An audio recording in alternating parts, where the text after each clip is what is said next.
going on, everybody? It's Randall Herrera, and this is the second video I'm making on this Godox TT350 flash for Fuji. The first one was just a quick unboxing, first impressions, kind of fiddling around with it, that kind of thing. Nothing really important there. If you want to go watch it, you can, but there's nothing really that you have to see in that video that won't be said in this one. That being said, this video isn't going to be a full review or a detailed instructional type video. I will be just kind of sharing what I've learned with this from using this flash for the last couple of days, and I haven't really used it that much, but again, I'm just kind of going to be sharing what I have learned so far. I'm not going to be going through every single setting and every single possible use, pretty much just what I use it for. In any case, so this is, whatever box you get it. This is the manual. I do suggest you take the time to look at the manual. It is very helpful, and a lot of these things it is pretty easy to use, but if you don't read the manual, it just takes that much longer to figure this thing out. Again, it's a pretty small speedlight. It comes with case, this little stand.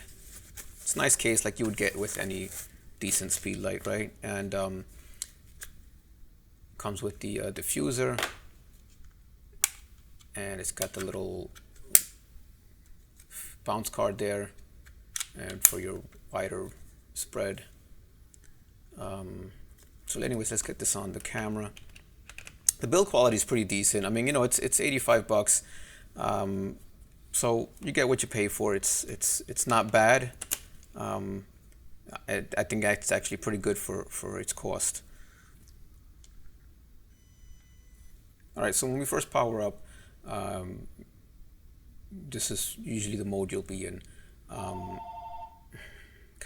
damn it, every time I make a it doesn't fail. Alright, so when you first start up, this is the mode you'll be in. And so it'll be on TTL with automatic zoom. You have your different modes: TTL, manual, and multi. Multi, I'm not very familiar with it. I've never used it. Perhaps I'll try messing around with it sometimes. But for those of you who don't know, but it's basically, it'll make multiple flashes within one exposure. So you will set it for, let's say, 2 or 3 seconds long, and it'll flash 5, 6, 10 times, whatever it is, and it'll create whatever effect. You can do a search on YouTube for that. I've seen some, and it looks pretty interesting. And there is a little kind of quick guide here in the manual to kind of get you started in that. But again, I won't be getting too much into that because I don't know anything really much about that. In any case, you have your TTL mode. Again, your flash exposure compensation, you hit the set button, and then you can go down or up, which can be very useful because I don't really always agree with Flash's TTL, be it this one or any other speedlight. And so that's that. To get your zoom out of automatic, you hit the zoom button, obviously, and then you can adjust it like that. For the most part, right now, I'm just leaving it on automatic. And as you can see, it's custom function. I guess you can change that to a custom function. I haven't done it, so I'm not going to get into that because I don't want to steer anybody the wrong way. And that's it. These buttons, I don't think they really do anything in this mode. If you have it on manual, then you can set it as a slave. The way I believe this works is right, S1 is for slave, just a standard slave, and then S2 is for, I believe you use it when your master unit is the type of light that kind of sets off a kind of a small flash first and then the final flash after. So it won't go off during that first flash. I believe that's how it works. Again, make sure you check that before you follow me. In any case, power and manual mode goes from 1/16 to 1:1, of course.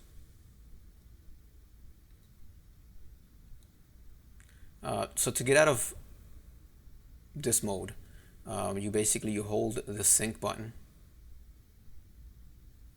and when you see that little thing flashing there, you then scroll over with this wheel, and you can have it as on-camera flash. Basically, it's just going to work as an on-camera flash, as a master unit, or as a slave unit. And then once you decide what you want to do, so let's just say we're going to use it as a master unit, you hit the set button, and now you're good. So right now it's the M, you have M, you have A, B, C, right? So M is obviously the master, this speedlight. And then the slaves would be whatever you're using. And you can control the power for each one.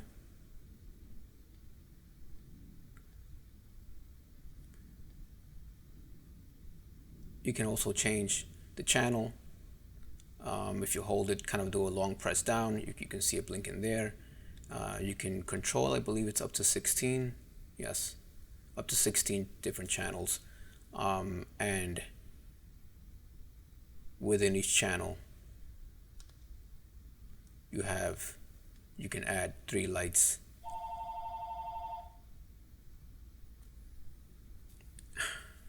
And within each channel, you can add 3 lights, including the master. That's a total of 4 lights. So then once you're in a certain mode, you can control the power.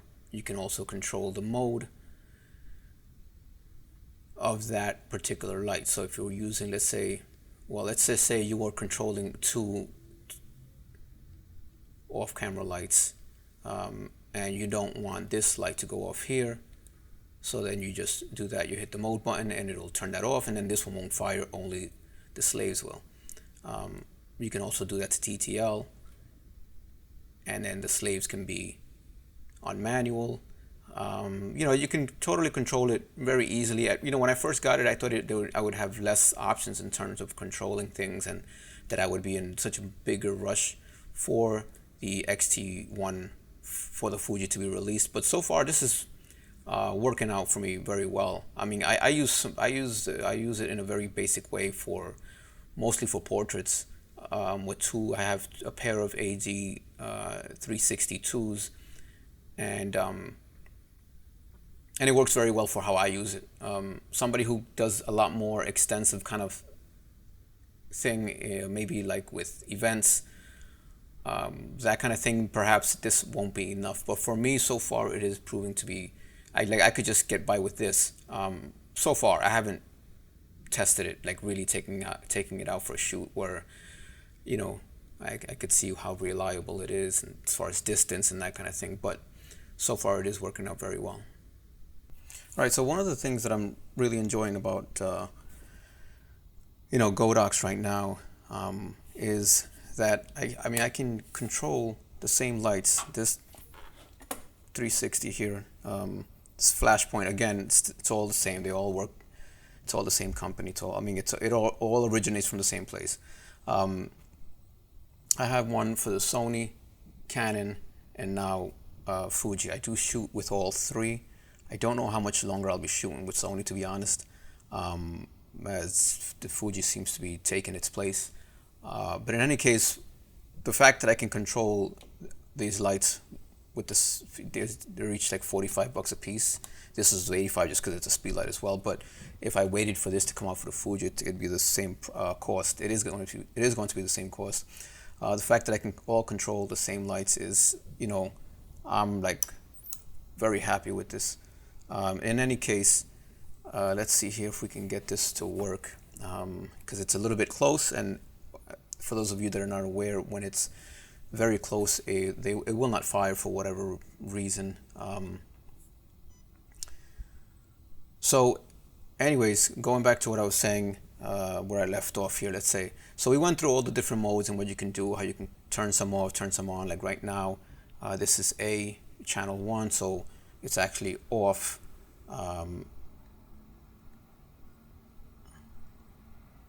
And now it should be, as you can see there, as I'm changing it there, it's control. I'm hoping you guys can see that. hope to have it. I can't really see. I'm doing this, shooting this with an A7S II, and I don't have anything to reference to make sure that it's showing. But as you see, as I'm controlling here, it's also changing there.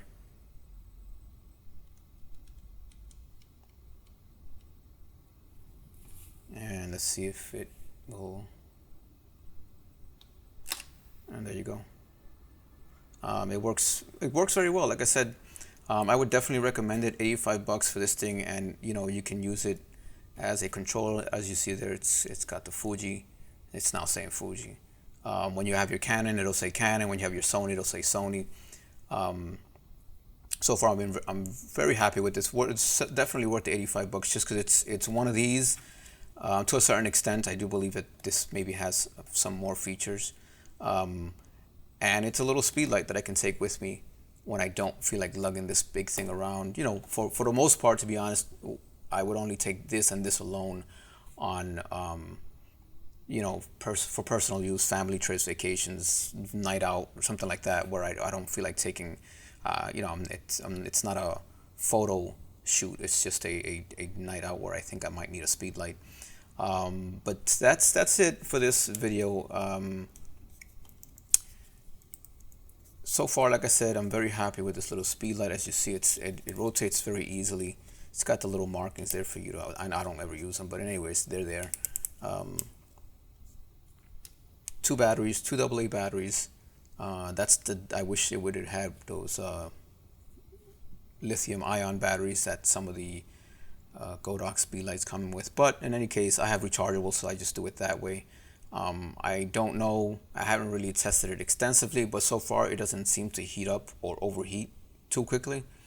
But anyways, that's it. I will be trying to get a portrait shoot within the next 2 or 3 weeks, so I can really take this system out and test it, and hopefully it works well. At the moment, I am new to Fuji, so I don't have any other lens but this 23mm f2. Not the most portrait friendly lens, and just in terms of, you know, the compression it creates, and when you want to do like headshots and that kind of thing.